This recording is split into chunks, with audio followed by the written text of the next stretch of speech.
O senador Eduardo Girão, da Tribuna, explicou a dinâmica das disputas entre os grupos oligárquicos que se alternam no poder no Nordeste, explicando como, no caso de seu estado, um racha entre os partidos da extrema esquerda acentuou o prejuízo à população.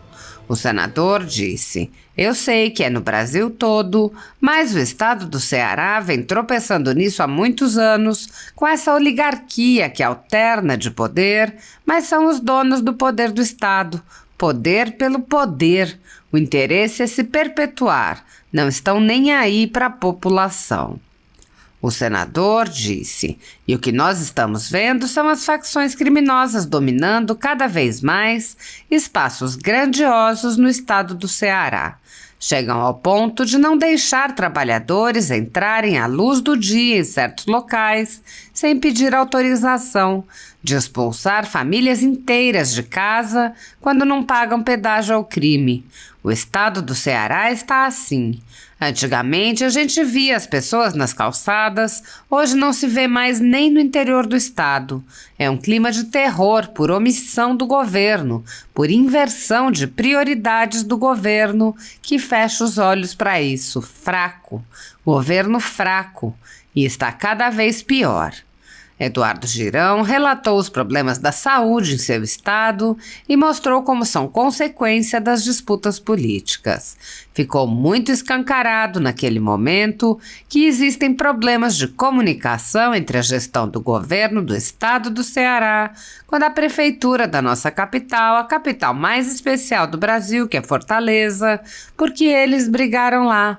Fazem parte de uma oligarquia, mas recentemente eles se dividiram e brigaram entre si, o PT e o PDT, principalmente o PDT que se dividiu. O senador lembrou que o ex-governador do estado, Ciro Gomes, fez uma denúncia sobre propina em todas as obras públicas do Ceará e disse: "Ele conhece bem isso, porque ele estava até há pouco tempo nesse grupo político. Então, é uma denúncia gravíssima que eu já mandei para a PGR, também já encaminhei para o Ministério Público Estadual investigar imediatamente." Girão acrescentou: "Mas aquela audiência pública de maio me deixou com algumas pulgas atrás da orelha pelo que eu ouvi da população, porque nós pudemos ouvir os gestores e também pessoas que estão desesperadas ali, porque o atendimento caiu muito à população, porque falta integração e otimização, e essa briga entre grupos políticos está atrapalhando lá na ponta. É isso que eles não percebem. Cega completamente, o poder cega de uma forma tal que eles esquecem que a população não tem culpa dessa disputa política entre eles, especialmente as crianças." O senador disse: "São maus tratos que a gente está vendo aí por essa briga política, movida pelo poder, por ideologia, que o estado do Ceará e a prefeitura protagonizam do que tem de pior, e acaba repercutindo aí na poluição, na segurança, na saúde, como demonstrei aqui, que é um problema crônico, antigo, sobre o qual nós já fizemos audiência pública e as autoridades estão aí ao bel prazer, pensando em eleição." A ditadura da toga segue firme. O Brasil tem hoje presos políticos e jornais, parlamentares e influenciadores censurados. A Folha Política tem toda a sua receita gerada desde 1º de julho de 2021, confiscada por uma canetada do ministro Luiz Felipe Salomão, ex-corregedor do TSE, com aplauso e o respaldo dos ministros Luiz Roberto Barroso, Alexandre de Moraes e Edson Fachin. Todos os rendimentos de mais de 28 meses de trabalho do jornal estão sendo retidos sem justificativa jurídica. Anteriormente, a Folha Política teve sua sede invadida e todos os seus equipamentos apreendidos a mando do ministro Alexandre de Moraes. Mesmo assim, a equipe continuou trabalhando como sempre, de domingo a domingo, dia ou noite, para trazer informação sobre os três poderes e romper a espiral do silêncio imposta pela velha imprensa, levando informação de qualidade para todos os cidadãos e defendendo os valores, as pessoas e os fatos excluídos pelo mainstream, como o conservadorismo e as propostas de cidadãos e políticos de direita. Se você apoia o trabalho da Folha Política e pode ajudar a evitar que o jornal seja fechado pela ausência de recursos para manter sua estrutura, cumprir seus compromissos financeiros e pagar seus colaboradores, doe qualquer valor à empresa Raposo Fernandes por meio do Pix, cujo QR Code está visível na tela, ou por meio do código ajude@folhapolitica.org. Caso não utilize Pix, há a opção de transferência bancária para a conta da empresa Raposo Fernandes, disponível na descrição deste vídeo e no comentário fixado no topo. A Folha Política atua quebrando barreiras do monopólio da informação há mais de 10 anos e, com sua ajuda, poderá se manter firme e continuar a exercer o seu trabalho. Pix ajude@folhapolitica.org.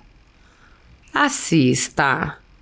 Paz e bem, meu irmão querido, senador Chico Rodrigues, do estado de Roraima, senhoras senadoras, senhores senadores, funcionários dessa casa, assessores, brasileiros que estão aqui na galeria do Senado Federal nos visitando, muito feliz, cada vez mais vendo cidadãs, cidadãos vindo aqui à casa que é de vocês, né? Conhecer um pouco da história, conhecer da atividade diária. Nós estamos aqui para servir vocês e não o contrário. Então é muito bom estar com vocês aqui, porque isso tira um pouco da bolha que representa o Congresso Nacional, e esse contato com a população é muito importante. Sejam muito bem-vindos aqui ao Senado Federal. E também queria me dirigir a nação que está nos acompanhando agora, nessa segunda-feira, dia 6 de novembro, através do trabalho sempre muito competente dos que fazem a TV Senado, a Rádio Senado, a Agência Senado. Senhor presidente, eu chego de Fortaleza há pouco, passei esse feriado por lá, fiz algumas visitas, instituições, comunidades. E quero dizer para o senhor que eu já subi algumas vezes para falar sobre a segurança do meu estado, com dor no coração, porque é uma terra bonita demais. Nós temos tudo para dar e vender, né? Turismo maravilhoso, um povo trabalhador, serra, sertão, mar, dunas, um agronegócio que se expande. Temos tudo lá no Ceará, estrategicamente posicionado em relação ao mundo. A Europa é um dos pontos ali mais próximos, voo direto, hub de voos diretos para Portugal, para os Estados Unidos. O Ceará é abençoado, é a terra da luz, primeiro lugar que libertou os escravos no Brasil 5 anos antes da Lei Áurea. Pra você ter uma ideia do povo libertário que nós somos. Agora, eu já subi aqui realmente com um aperto na alma para falar da violência que come solta no meu estado. Eu não posso dourar a pílula. A violência hoje, um grande problema, especialmente, eu sei que no Brasil todo, mas o estado do Ceará vem tropeçando nisso há muitos anos, com essa oligarquia que alterna de poder ali, mas são os donos do poder do estado, poder pelo poder, né? O interesse é se perpetuar, não está nem aí para a população. E o que nós estamos vendo é as facções criminosas dominando cada vez mais espaços grandiosos no estado do Ceará.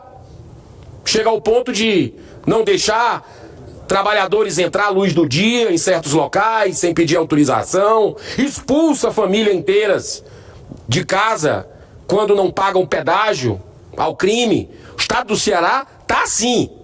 Antigamente a gente via as pessoas nas calçadas, hoje não vê mais nem no interior do estado. É um crime de terror, por omissão do governo, por inversão de prioridades do governo, que fecha os olhos para isso. Fraco Governo fraco e está cada vez pior. E eu tenho que entregar isso como representante do povo do estado do Ceará. Porque muitas vezes só sobra pra gente a denúncia, o parlar. E eu vou entregar as coisas que estão acontecendo, sempre entreguei aqui para a população saber o que está acontecendo e a gente buscar juntos um caminho. Mas, senhor presidente, eu quero falar sobre a saúde também. Eu tenho feito visitas a casas de saúde, a hospitais, e Fortaleza, a cidade que eu nasci, ela está com problemas gravíssimos com relação à saúde. Recentemente eu destaquei aqui a situação crítica da Santa Casa, semana passada, Santa Casa de Misericórdia, de Fortaleza, hospital referência, fundado em 1861 e que corre o risco de fechar as portas por falta de apoio dos governos, especialmente Estado e Prefeitura. Tenho feito a minha parte encaminhando emendas parlamentares. Já fiz isso e vou continuar a fazer, mas é insuficiente. Nesse final de semana, eu fui visitar o Hospital Psiquiátrico São Vicente de Paulo, que é ligado à Santa Casa de Misericórdia. Eles têm um complexo e eu fui visitar, conversei com os internos e vi que a capacidade é muito maior de atendimento, mas eles não estão atendendo todos os leitos, tem leitos vazios. E na instituição que regula, que é o Hospital de Messejana, tem gente nos corredores, amontoados nos corredores.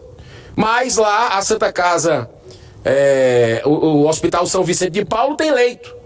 Por quê? Porque está faltando apoio, está faltando investimento para que eles possam fazer isso, além também de um programa maior para a questão da saúde mental, que com a Covid se agravou muito em todo o Brasil, e nosso estado não é diferente. São 2 milhões de reais de déficit a Santa Casa de Misericórdia, que além da sua sede tem também o Hospital São Vicente de Paulo. No mês de maio, não sei se o senhor lembra, presidente, nós realizamos uma audiência pública na Comissão de Direitos Humanos para tratar dessa crise de saúde pública lá em Fortaleza, né? Porque ficou muito escancarado naquele momento que existem problemas de comunicação entre a gestão, tanto do governo do estado do Ceará, como da prefeitura da nossa capital mais especial do Brasil, que é Fortaleza. Porque eles brigaram lá, né? Fazem parte de uma oligarquia, mas recentemente eles se dividiram, brigaram entre si, o PT e o PDT, principalmente o PDT se dividiu, né? Eu inclusive fiz um pronunciamento sobre o que o Ciro Gomes falou na semana passada no encontro, falando que não tem uma obra pública que não haja propina no estado do Ceará. Então, quer dizer, ele conhece bem isso porque ele estava até pouco tempo nesse grupo político. Então é uma denúncia gravíssima, que eu já mandei para a PGR e já também encaminhei para o Ministério Público Estadual investigar imediatamente. Mas aquela audiência pública de maio me deixou umas pulgas atrás da orelha pelo que eu ouvi da população, porque nós pudemos ouvir os gestores e também pessoas que estão desesperadas ali, porque o atendimento caiu muito à população, porque falta integração, otimização, e essa briga entre grupos políticos está atrapalhando lá na ponta. É isso que eles não percebem. Cega completamente, o poder cega de uma forma tal que eles esquecem que a população não tem culpa dessa disputa política entre eles. Então, especialmente as crianças, senhor presidente. Eu fui no dia da Páscoa lá. Fui no domingo de Páscoa visitar as crianças, superlotado, as crianças nos corredores. Eu fui no Alberto Seib, que é do estado, mas conversando com os coordenadores, com os médicos, com outras pessoas da área de saúde, disseram, a prefeitura andou aqui fechando emergências e as pessoas não estão querendo ir para o Sopai, né? O atendimento de péssima qualidade e sobrecarregou naquela crise por causa das chuvas, né, no início do ano, teve complicações respiratórias de muitas crianças, alergia, enfim, e ficou ali completamente, infelizmente, lotado. E eu pude testemunhar isso. Então, uma deficiência tanto em relação às internações e cirurgias, como também em a realização de exames, com meses de espera nas filas, né? Então, dentre eles, foram destacados na audiência pública o Hospital Frotinha de Messejana, fechado para reformas desde 2019. O Hospital Gonzaguinha de Messejana, fechado desde 2022. O Hospital Gonzaguinha de João Val, do bairro, né, José Walter, sem atendimento de emergência, né? O Hospital Nossa Senhora Conceição, com emergência pediátrica desativada desde 2019, né? O Hospital da Mulher sem poder fazer cirurgias por falta de insumos. A nossa capital, senhor presidente, ela possuía 9 unidades de emergência, mas a prefeitura decidiu fechar 5 delas, mantendo apenas 4 para atender quase 3 milhões de habitantes. O investimento necessário para construir uma UPA, unidade de pronto atendimento, é de 14 milhões de reais. Não falta dinheiro para isso. Bastava a prefeitura fazer o remanejamento dos gastos desnecessários com publicidade. Lá é um horror. Lá é um horror, né? Aliás, despesas extravagantes com publicidade é um ponto comum nas duas gestões, na Prefeitura de Fortaleza e no Estado do Ceará. Só para o senhor ter uma ideia, durante 8 anos do governo de Camilo Santana, ministro da Educação, do PT, foram gastos 1,1 bilhão de reais. B de bola e de índio. 1 bilhão e 100 milhões de reais com propaganda e publicidade. O dinheiro do imposto sofrido, pago pelo trabalhador, pelo empreendedor, com muito suor, lá no estado do Ceará, é gasto com propaganda e publicidade para dizer o quê? Que está tudo sob controle. Que a segurança do estado está maravilhosa, e todo dia a gente vê aí casos absurdos comparados à guerra. A essa guerra que está acontecendo lá, do Hamas, Israel, a situação da Palestina. Lá no Ceará, vê casos de crianças degoladas, situações absurdas de queimar gente vivo. É isso que a gente está vendo lá no estado do Ceará. A guerra não é lá não, é aqui. Então, o governo atual, o Elmano de Freitas do PT, continua nesses gastos, nessa toada de gastos. De publicidade e propaganda continuou. É uma política, eu não sei se é para calar alguém, mas é um negócio que vai cooptando. E eu lhe digo mais, senhor presidente, gasto com helicóptero e com jatinho, absurdo, 15 milhões de reais até o mês passado, sem a menor necessidade. Tem trecho lá, o senhor conhece bem Fortaleza, você sai ali de Fortaleza, vai pro Eusébio, dá ali 50, 40, não chega isso no centro, 40 quilômetros, vai de helicóptero. Negócio que você vai de carro. Tem gente que mora e vai trabalhar, mas é muito, né? Então, é um absurdo esses gastos indecentes que permanecem. É a inversão de prioridades. A briga entre esses dois grupos políticos que dirigem a prefeitura de Fortaleza, que é o PDT, e o governo do estado do Ceará, que é o PT, já vem acontecendo há algum tempo. Prova disso foi o que aconteceu nas últimas eleições de 2022, quando Roberto Cláudio, ex-prefeito de Fortaleza, entre 2002 e 2020, ele foi o prefeito nesse período, 8 anos, denunciou o abuso de poder econômico e político praticado pelo governo do estado, do aliado dele. Até então, olha que engraçado. Foi lá nas eleições e denunciou uma carrada de dinheiro que durante o período eleitoral anterior, durante os anos anteriores, não se chegava nem perto, e que se multiplicou ao ponto de ser usado para cooptar prefeituras. Essa foi a denúncia de alguém que também fazia parte do grupo. Aquela coisa, o mal se destrói por ele mesmo. É isso que a gente está vendo lá no Ceará, né? E aí, olha o que foi que aconteceu. O procurador do Ministério Público Eleitoral, Dr. Edmac Lima Trigueiro, com base nessa denúncia do prefeito de Fortaleza, candidato ao governo do estado, brigando com o PT, eles que eram aliados, Dr. Edmac pegou a denúncia e, com a documentação robusta, confirmou e pediu a cassação da chapa petista e sua inelegibilidade por 8 anos, dadas as provas do abuso. Repito, Ciro Gomes, semana passada, num evento do PSDB, com a presença do Tasso Gereissati ao lado do senador, nosso ex-senador Tasso Gereissati, disse em alto bom som: não tem um contrato no governo do estado que não tenha propina. Ciro Gomes, que é ex-ministro de estado, ex-governador, ex-prefeito de Fortaleza, presidenciável, e que conhece bem, porque esteve nesse grupo político há pouco tempo, fez essas denúncias gravíssimas. Imediatamente, no mesmo dia que eu tomei conhecimento, nós acionamos a PGR, o Ministério Público Eleitoral, para trabalharem, para agirem como tem que ser feito, em nome da ética, em nome dos valores. Cadê as pessoas de valor desse país? Cadê as pessoas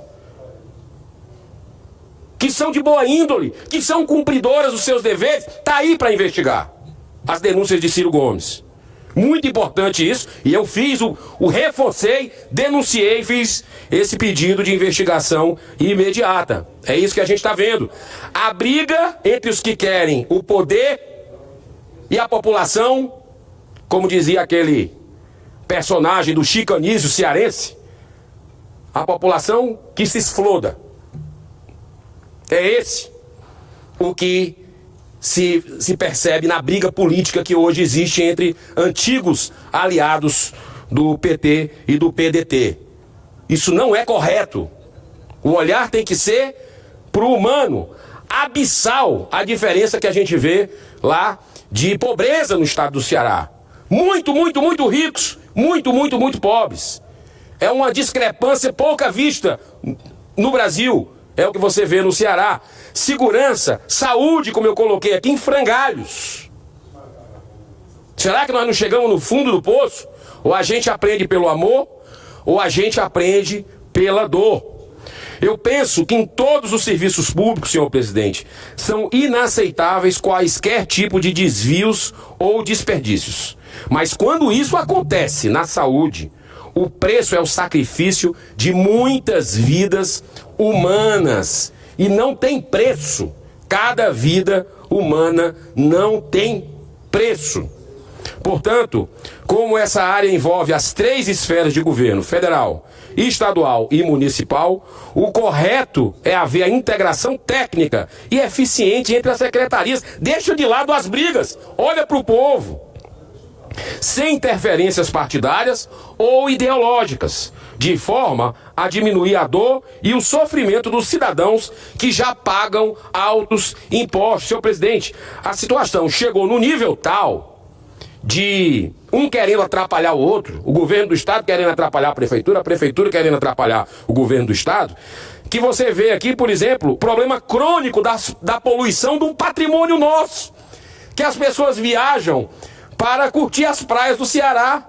É o que nós temos de melhor junto com a hospitalidade do cearense, né? Então, você está vendo uma questão de uma poluição aumentando, e todas as vezes que chegam a ficar interditadas as praias, a prefeitura acusa a CAGES, a Companhia de Água e Esgoto do Ceará, gerida pelo governo estadual, que por sua vez joga a responsabilidade para a prefeitura. É um jogo de empurra-empurra. E na briga entre o rochedo e as ondas, quem perde é o povo cearense. Então, senhor presidente, Fortaleza é a 31ª cidade mais violenta do mundo, segundo o Conselho Cidadão para a Segurança Pública e Justiça Penal, divulgado pela revista Exame. A gente não pode aceitar esse tipo de absurdo com uma capital tão linda, tão maravilhosa, né, com um povo tão trabalhador, tão dedicado. Esse maltrato São maus tratos que a gente está vendo aí por essa briga política movida por poder, por ideologia, e que o Estado do Ceará e a Prefeitura protagonizam do que tem de pior.